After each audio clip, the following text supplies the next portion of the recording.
Here, let's look at why the CIA is a terrorist organization. The CIA, from the very beginning, at least as early as 1951, has used the information that it has collected. And it has used the information in order to penetrate and to manipulate the institutions of power in whatever country it is operating in order to influence the course of events in those countries. And essentially, this boils down to propping up those forces which are considered to be the friendly forces, and in penetrating, dividing, weakening, and ultimately destroying those forces which are considered to be the enemy forces. Since its very inception as the Office of Strategic Services, the clandestine operations group known today as the Central Intelligence Agency has engaged in some of the worst atrocities in modern history. In this episode, we're going to take a brief look at some of the crimes of the CIA, and consider the possibility that maybe the good guys aren't so good after all. The men and women of the Central Intelligence Agency. Without you, our nation's safety would be more vulnerable and our security fragile and endangered. The work you do each day is essential to the survival and to the spread of human freedom. You remain the eyes and ears of the free world. You are the tripwire over which the totalitarian rule must stumble in their quest for global domination. As with every aspect of American life, the functions of the CIA are hailed as a way to protect freedom and democracy. Its agents are applauded as heroes. On the surface, the notion of gathering information to better understand the capabilities of other nations seems harmless enough. But, as you probably already know, the CIA is not simply the ears of the nation. They're also instigators, propagandists, spies, saboteurs, torturers, and, all too often, murderers. This is a huge topic, and one that I can't possibly fit into a short video, so I'll leave a bunch of links to other resources in the description. We're going to focus on some of the big picture stuff. Let's start with election meddling. According to US politicians, there's nothing more sacred than free and fair elections. We accuse other nations of meddling all the time. Recently, it's been Russia— Unless the election results are one that we do not like. In which case, we absolutely will do everything in our fucking power. Iran, and China getting the accusatory finger pointed at them.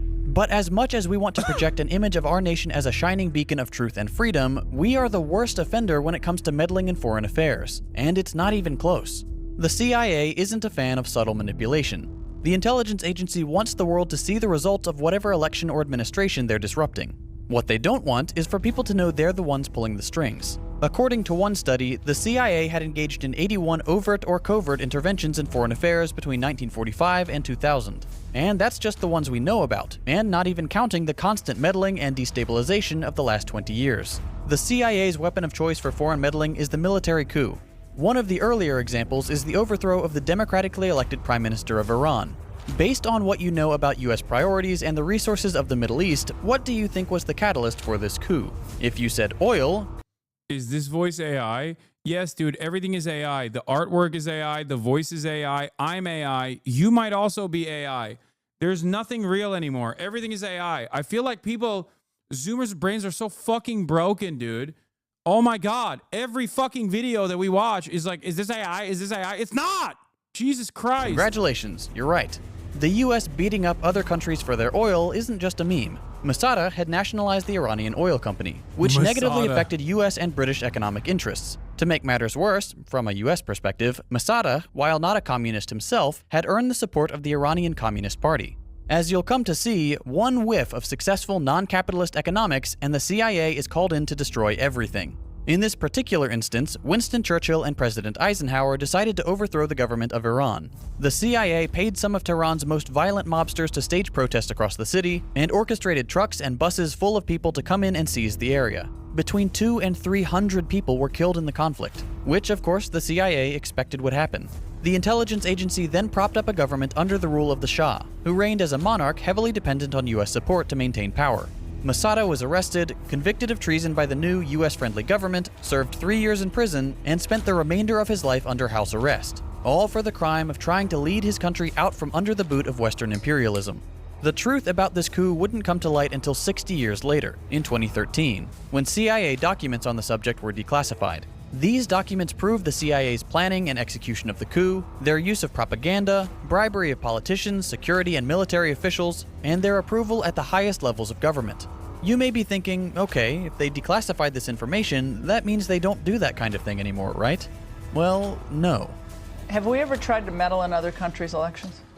Oh, probably, but it was for the good of the system in order to avoid the communists from taking over. For example, in Europe, in 47, 48, 49, the Greeks and the Italians, we don't do that now, though? We don't mess around other people's elections, Jim? Only for a very good cause. Can you do that? Do a Vine video on a former CIA director. Only for a very good cause in the interests of democracy. All right, thanks.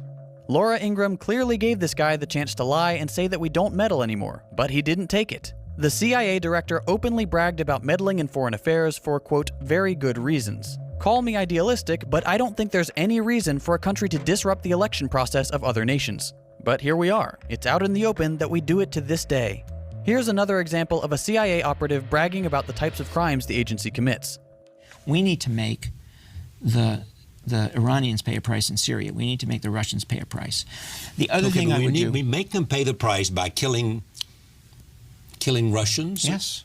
And killing Iranians? Yes. Covertly. So you don't tell the world about it, right? You don't stand up at the Pentagon and say, we did this, right? But you make sure they know it in Moscow and Tehran. Here's the other thing I want to do. Here's the other thing I want to do. I want to go after those things that Assad sees as his personal power base, right? I want to scare Assad. So I want to go after his presidential guard. I want to bomb his offices in the middle of the night. Well, that happened about 2 years ago, as you remember, when his brother-in-law was... I want to destroy his presidential aircraft on the ground. I want to destroy his presidential helicopters. I want to make him think we're coming after him, right? These people aren't exactly subtle about the sabotage and violence committed by their organization. But let's return to the past for a minute. There are plenty more coups to discuss. Another study found that the US was responsible for no fewer than 61 attempts at regime change during the Cold War alone, all spearheaded by the CIA. Just 1 year after the overthrow of Mosaddegh, the CIA launched another coup to oust Jacobo Arbenz, the democratically elected president of Guatemala. This is the moment the CIA established itself as a weapon to be wielded by Western capital. The agency was approached by the United Fruit Company, a US-based corporation, because they were afraid new anti-exploitation laws in Guatemala would negatively affect their profits. The CIA also suspected Guatemala had ties to the USSR, and these two reasons were sufficient for them to launch a coup, oust the Guatemalan president, and install the first in a long line of right-wing dictators friendly to the US. This coup also set the precedent of the CIA lying to the president regarding casualties. So, by 1954, we had a largely unaccountable secret agency undermining democracy and national sovereignty around the world. This trend would continue throughout the decades. In 1963, the CIA planned a coup that culminated in the assassination of the president of South Vietnam, once again in the name of fighting communism. This particular coup resulted in US involvement in a foolish 10-year war, which cost the lives of 58,000 American soldiers and almost 1 million Vietnamese, many of whom were civilians. The CIA would go on to launch coups in Iraq, Cuba, the Republic of Congo, Laos, the Dominican Republic, Brazil, Chile, and countless other countries, each time with little reasoning besides, what you're doing isn't ideal for the US. These coups often led to horrible destabilization, including civil war, economic depressions, and hundreds of thousands of deaths. Over the course of their reign of terror, the CIA would develop techniques to aid them in the destruction of foreign nations. One such batch of techniques was compiled in a 90-page handbook titled Psychological Operations in Guerrilla Warfare, which was distributed to the US-backed Nicaraguan Contras, and detailed how armed propaganda teams could build political support in Nicaragua for the Contra cause through deceit, intimidation, violence, and assassination. This was a trend that would prove very useful to the US. By outsourcing their more heinous crimes, including over 50 assassination attempts on world leaders, to local US... Yeah, how can I say America's bad when we've liberated so many people from communist dictatorship, dude? By actively liberating them from their lives. This is... I guess America's always outsourced the brutality when you think about it. And now we're just going to have concentration camps on the Mexican side of the southern border. Fantastic. Friendly groups, the CIA could maintain a level of plausible deniability.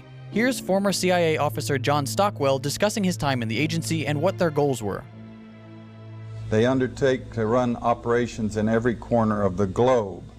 They also undertook the license of operating just totally above and beyond U.S. laws. They had a license, if you will, to kill, but also they took that to a license to smuggle drugs, a license to do all kinds of things to other people in other societies in violation of international law, our law, and every principle of nations working together for a healthier and more peaceful world. We manipulated and organized the overthrow of functioning constitutional democracies in other countries. We organized secret armies and directed them to fight in just about every continent in the world. We encouraged ethnic minorities to rise up and fight, people like the Mosquito Indians in Nicaragua, the Kurds in the Middle East, the Monks in Southeast Asia. We have organized, and we still do, and fund death squads in countries around the world, like the Treasury Police in El Salvador, which are responsible for most of the killing of the 50,000 people just in the 80s, and there was 70,000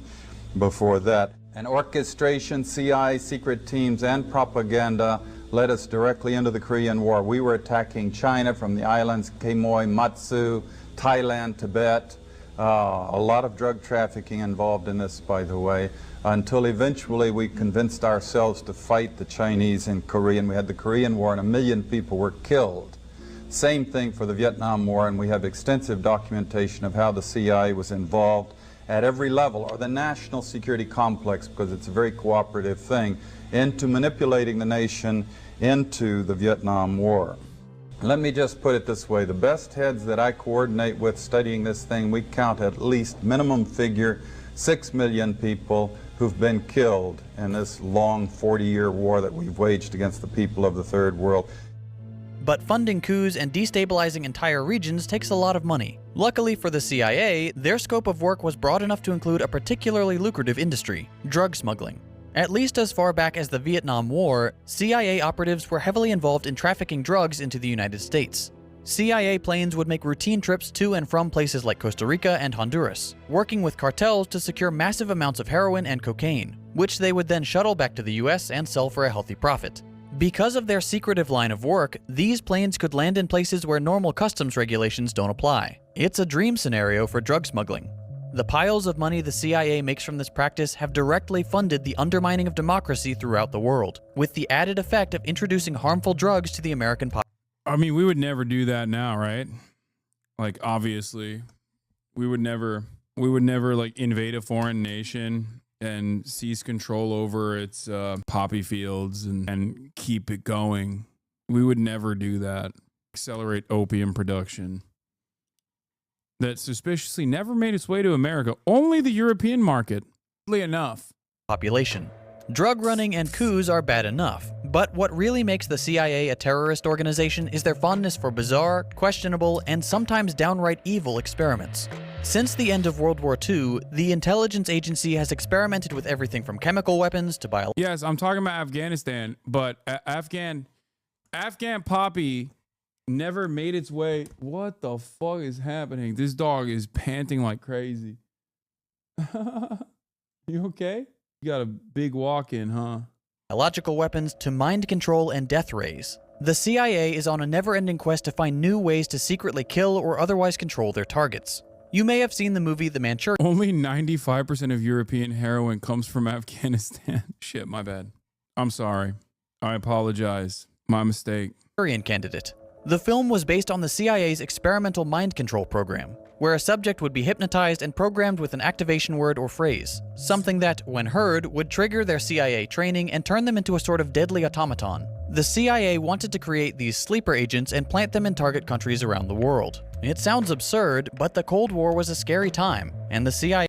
Yeah, you're right. Heroin in America has been Chinese, China white for years, brown shit from Mexico, but all the Afghan shit gets pushed elsewhere. Yeah. Was a scary place. The secretive agency may have left the notion of mind control behind, but what they haven't given up is torture.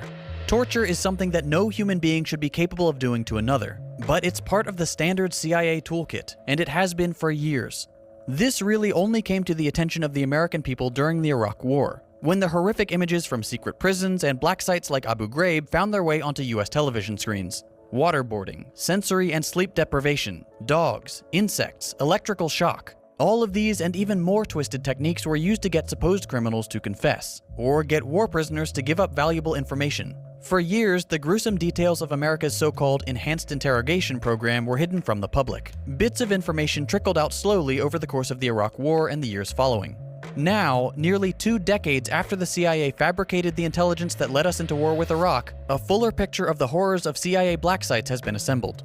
One prisoner, 49-year-old Abu Zubaydah, the first person to be subjected to the torture program approved by President George W. Bush, has provided drawings of what he experienced at a CIA black site in Thailand. Zubaydah, who was captured because the CIA mistakenly thought he was a top al-Qaeda lieutenant, describes waterboarding, which he endured 83 times, being crammed into a tiny confinement box meant to break his resolve, chained in so-called stress positions for hours. For example, his wrists being chained so high that he had to stand on tiptoes. He also depicts being hooded, chained in the fetal position, and tethered to a cell bar to prevent movement. He describes a process known as walling. That's not true. The Taliban ended heroin within 6 months of taking over. Yeah, no, I know. I'm saying when America was in charge. I'm talking about. I'm saying that I was being sarcastic when I said, America would surely never take over the heroin trade to continue funding their operations. In which the prisoner has his head banged into a wall, and when he falls down, he's dragged back up to his feet by a plastic wrap. Also, this is identical. Israel uses these torture methods as well in their prisons, their military detention facilities, where they put Palestinians on permanent detention without any evidence whatsoever. Towel around his neck. Another drawing shows a larger confinement box, pitch black, with the prisoner chained in a seated position over a bucket which was meant to serve as a toilet. Zubaydah also describes being deprived of sleep for 2 to 3 weeks at a time, kept awake by having water thrown on him and being chained in painful positions. This is the legacy of the CIA during the Iraq War and for years after. Cruel, inhumane torture, approved by the very highest authority in the country after the CIA fabricated the reasons for invading Iraq in the first place. Today, the CIA claims they no longer torture human beings. Instead, they're known to train non-Americans to do it for them, to maintain their plausible deniability. The CIA trains, observes, and provides equipment to foreign agents who are less constrained by public outcry.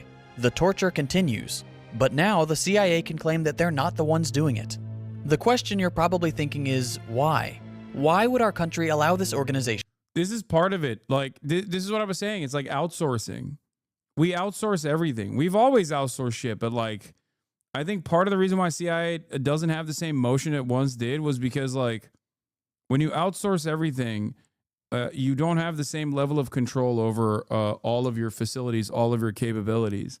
We've the definite like for-profit attitude has unironically eroded the CIA's capabilities now as well. To exist. It clearly doesn't protect freedom and democracy like Reagan claimed. The answer is simple. The US wants to maintain its #1 spot. Only 57% of Americans think it should be legal to protest Israel. Wait, what? What are you talking about? 12% say it should be illegal. This is the most like this is the biggest like non-issue of all time. Yeah. 57% say it should be legal. 31% are weirdly unsure. 12%, oh, my goat, Vincent Oshana. Newsflash, it is legal to protest. Move along, people. Yes, 30% of Americans are stupid.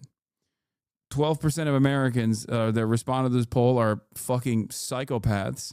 And 31% are stupid. Who cares? These numbers are not as bad as you think they are. Trust me. I know the depravity of the American population. Okay? I'm shocked.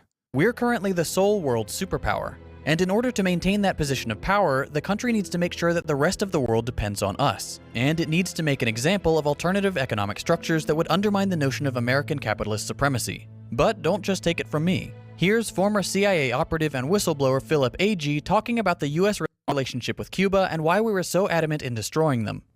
So it's not hopeless, but you see how the United States is going around in these areas of economics and of trade and of commerce and finance to try to make the Cuban people suffer as much as they can. And this is affecting, in a drastic way, very young children and infants, and also the older, in other words, the most vulnerable.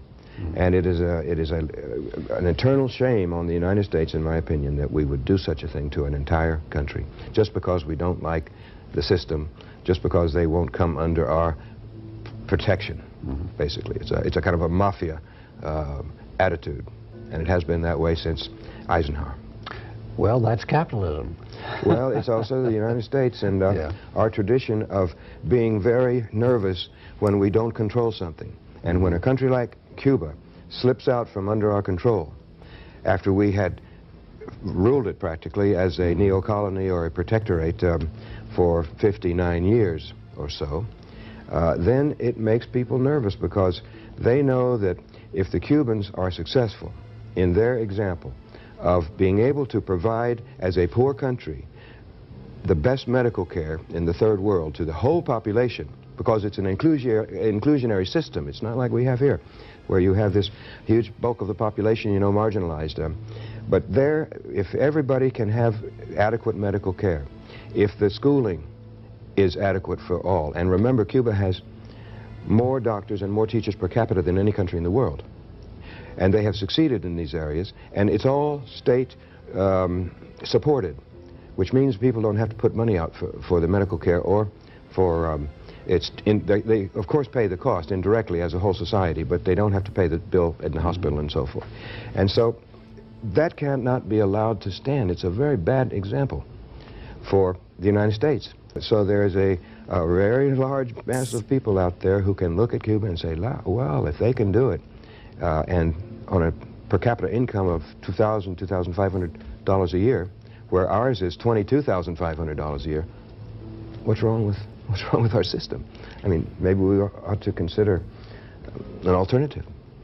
That's why Nicaragua, Sandinista in Nicaragua had to be destroyed.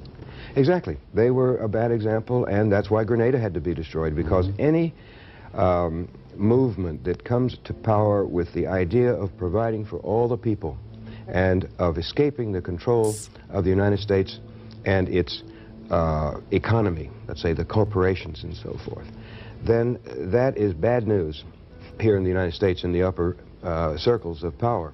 So there you go. It really is that simple. The U.S. wants to maintain its global supremacy, and that requires destroying any competing economic system to prevent people from questioning capitalism. And I can't think of a current nation that at least bills itself as a transitional socialist state that the American government is actively looking to attack relentlessly and is positioned as as the #1 foreign adversary. I can't think of a single one. Certainly all of the things that we say about our foreign adversaries, especially one that would bill itself as a transitional socialist state, would probably be true and valid, and you must hate them and you must fear them, and you must justify any and every action that we take against them. Requires keeping the rest of the world under the boot of the Yeah, I'm talking about Canada. That's what I'm talking about. I was actually referencing the socialist transitional state of Canada. United States. It's criminal and morally reprehensible, but who's going to stand up to the most powerful bully in the world? For those of you thinking that this doesn't matter because you live in the US, I've got bad news for you. In 1975, a U.S. intelligence committee found that the CIA owned more than 200 wire services, newspapers, magazines, and book publishers, and subsidized many more. A separate New York Times investigation revealed an additional 50 media operations run by the CIA, both within the U.S. and abroad, and another 12 publishing houses which had produced over 1,200 books secretly commissioned by the CIA. Okay, what does this mean? It means that the CIA has been running a secret propaganda campaign on American citizens for almost half a century. More recently, the agency has awarded contracts worth billions of dollars to Microsoft, IBM, Oracle, Amazon, and Google to complete assignments issued by the CIA. The Central Intelligence Agency has its tendrils in every single aspect of modern life: books, magazines, movies, television, social media, and big tech. Just as the CIA works hard to undermine freedom and Johnny Harris. democracy Exactly. around the world, it also works hard to keep Americans convinced that they live in the greatest country on earth, and that there is I think after almost a century of successful Red Scare propaganda and the complete elimination of the USSR, I would say like these last couple of decades, I don't even think the CIA has to do this. I think they try to, and they do it in a very stupid way. I think Mossad tries to do it as well. Like when they'll do stuff like, what did those watermelon people ever do for black people during BLM? Like, whenever I see someone talk about pro-Palestinian support as watermelon people, I'm like, okay, that's got to be an agent, you know? That's a federal agent that's writing that from behind an anonymous account. Like, they do stuff like that, but it's kind of silly, and I don't think it works that much. But I mean, I'll give you an example, right? I'll give you an example from the Philippines. China offers Sinovacs to the Philippines in an effort to do some soft power. America needs the Philippines to despise China because America uses the Philippines to ensure that China does not get to stabilize the South China Sea. The Filipino government is the last government that refuses to engage in mutual security cooperations with China. That's why you hear stories about like Filipino boats getting hit with water cannons from like the Chinese Coast Guard, right? That is happening while China is trying to create a security cooperation agreement that it successfully implemented or successfully got on board with every other country in the South China Sea, with the exception of the Philippines. So China, in an effort to do soft power initiatives and show goodwill, offers Sinovacs to the Philippines. What does the American government do? They engage in a covert bot attack, basically, on Filipino social media to try and create fear amongst the population against Chinese vaccines. They run an anti-vax campaign. This was all revealed in a Reuters article that we've shown on numerous occasions. Okay, so they created vaccine hesitancy. They created vaccine hesitancy in the Philippines in an effort to stop them from using and mistrusting the Chinese vaccine that was sent. Instead of sending, Western vaccines to the Philippines, that's what they chose to do. And this was fairly consequential. So it's not that the American government doesn't engage in initiatives like this, right? They still do. They still engage in initiatives like this one. Here it is. This is the Reuters article. Pentagon ran a secret anti-vax campaign to undermine China during the pandemic. If you want to learn more about it, I've read this article multiple times at this point, so I'm not going to do it again. But they used to, and they still do it. But I don't think I don't think every single person that you see on your timeline that's saying like insanely stupid things is actively being paid by the federal government. I think that there are a lot of people that simply want to sound smart, and they are carrying the tradition of wrecker behavior all on their own, without any sort of federal government subsidy, without any sort of paycheck or pay stub from the FBI or the CIA. They're just doing it on their own because they're fucking stupid. Part of the reason why they're doing it on their own because they're fucking stupid is because American education is completely collapsed. There's no critical thinking skills, and social conditioning is so firmly set and so firmly anti-communist, anti-socialist in this country that they don't even need to do it. Like, they can just get it for free. There's no alternative to American supremacy. The CIA is a terrorist organization, the biggest one in the world, and it needs to be abolished and its records made public. The United States has no right to impose its will on the rest of the world, and it certainly has no right to do it in secret. Anyway, I tell people that Americans have been lobotomized. Yeah. Every American at birth, myself included, gets immediate government-mandated lobotomy. Otherwise, it makes no sense that these would be the outcomes. Yeah, that video that we just watched got a Department of Homeland Security visit for JT. Second thought. That's a second thought video. And JT literally got a Department of Homeland Security visit after that video. It's also been completely blacklisted on YouTube despite having 700,000 views. Not true. Wait, wasn't it that video that got him the visit? Was it another video? I'm pretty sure it was a different video. I thought it was that one. Which one was it? I need to find the tweet. Go find the tweet and then send it to me. CIA fell off as a self-perpetuating machine now. I think there's some truth to the American psychosis being self-perpetuating, but these ideas aren't just occurring spontaneously. They absolutely still have an insane amount of influence in the rhetoric and propaganda that floats around, even in a lot of progressive spaces. I think that they do have influence, but it's like the same principle behind manufacturing consent.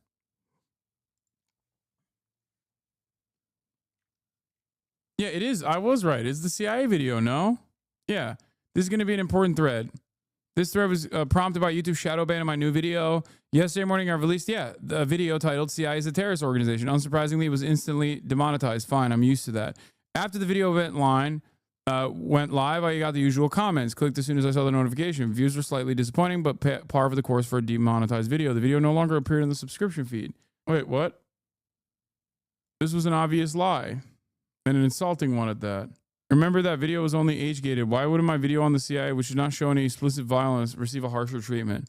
YouTube is notorious. The fact that the video went live received notifications. No, the CIA is a terrorist organization. Am I wrong? Look at the tweet right above. That video earned me a visit from the DHS who asked me about anti-American sentiment in my videos. A few months ago, I uploaded... Oh, you're right. Okay, my bad. My bad. You're right.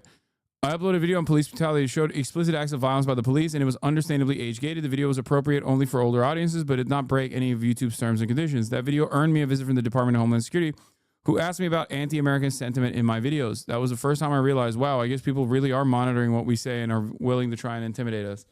Shit, my bad. It was not the CIA terrorist video. It was a police brutality video that he put out.